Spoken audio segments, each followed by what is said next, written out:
And what you would do is pick a person or a couple, drug them. Yes, that's correct. Take their passport and any valuables they might have and move on. That's correct. How many times do you think you did that? I did so many times as I've had. 20? 120? Maybe 100. This is the story of Charles Sobhraj, smart enough to be able to slip from the law's grasp and change his identity, to be able to kill across 3 different countries. It all started on October 18, 1975, when a local fisherman found a dead body on the shoreline of Pattaya Beach, Bangkok, Thailand. The body was that of a woman wearing flowered bikinis, and the killer got the nickname the Bikini Killer for this reason.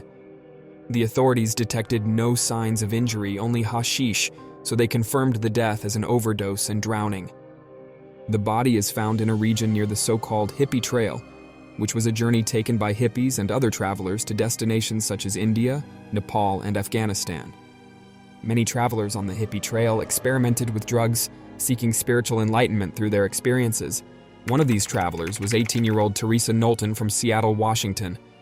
After her trip to Thailand, her family didn't get any more letters from her. My mom had gotten a phone call or a letter or something stating that they believed that they had the body of my niece and that they needed to send pictures. In Thailand, authorities did an autopsy on Teresa Knowlton, concluding that her death was not accidental. She had been strangled to death. A month after Teresa's murder, a traveler on the road near Pattaya Beach discovers the severely beaten and burned body of a young man. The victim had been soaked with gasoline and set on fire. He is later identified as Vitaly Hakim from Istanbul, Turkey. I took one of his clothes, I put on his face, and I poured gasoline on it. I started running to the car, because of course it would be a big flame. And then, 2 weeks after the discovery of the debris from Tally's body, the bodies of a young Dutch couple are found in a ditch approximately 55 miles north of Bangkok. They too had been beaten and burned alive, that the bodies were even still on fire when they were discovered. On the same day that news of the gruesome murders is reported, another disturbing discovery is made just south of Pattaya Beach. The body found this time is that of a 24-year-old French woman named Stephanie Perry. Investigators learned that she had been in the area searching for her Turkish boyfriend, Vitaly Hakim. Her body was found in the water, and it was determined that she had been strangled so bad that her neck was broken. Just days after the discovery of Stephanie Perry's body, another murder investigation unfolds approximately 1,300 miles away in Nepal. Investigators are horrified by the discovery of 2 victims who had been murdered and then set ablaze.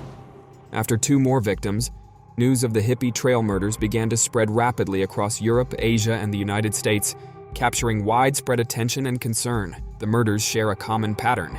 In each case, the victims' money and passports are stolen. Then finally, the police arrested a 32-year-old man in India called Charles Sobhraj. The arrest takes place in New Delhi, India, specifically at the Vikram Hotel, where a group of French students fall ill after consuming anti-dysentery pills provided by their tour guide, Charles. When Interpol investigated him, they found that there were a number of investigations in which he was involved. These ranged from thefts to international misuse of travel documents such as passports.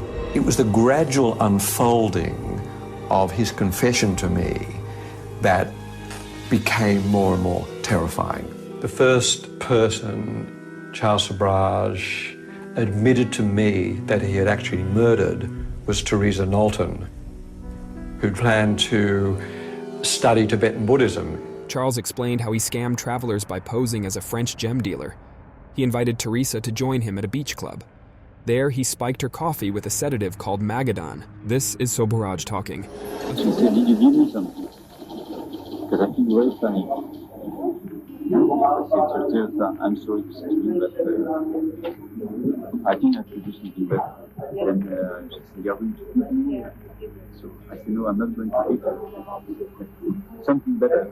Authorities from different countries launched investigations into Sobhraj to find out how he could escape the law so easily, and what drove his strong hatred towards Westerners. Well, Sobhraj was born on April 6, 1944, in French-occupied Saigon, Vietnam. His mother was Vietnamese, and his father was Indian, but they separated when Charles was 3 years old. After his mother remarried a French lieutenant, and moved to Marseille, France, and started a new family. Charles was left with his wealthy father, who also remarried and had more children, but left Charles neglected in the streets. So his mother had to take him with her to France, where he began stealing from a local shopkeeper. His mother responded to these petty crimes with severe punishment and treated him really badly. One of the ways his mother tried to punish him was to tie off his penis with a string.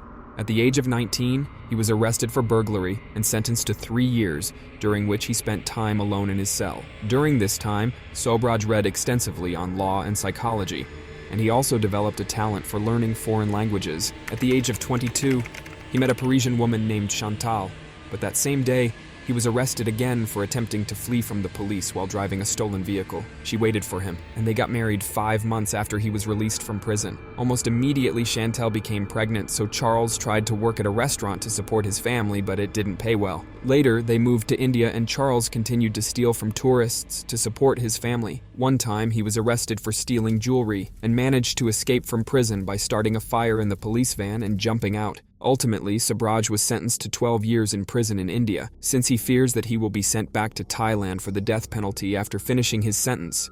He plots his next move. Sobhraj offers chocolate to everyone there, including the guards, and within an hour they all fall to the ground, and he hurries out to escape. 22 days later, they arrest him again, and he receives an additional 10 years for the escape. At 52 years old, Charles Sobhraj walks out of prison as a free man once again. He returns to France, settling in Paris, where he embraces the life of a celebrity. Being known as Asia's most notorious criminal, Sobhraj hires an agent and agrees to grant interviews for a fee of $5,000 each. He also earns money from book and movie deals. In one television interview, he boasts about how easy prison life was in India. Full freedom inside the jail.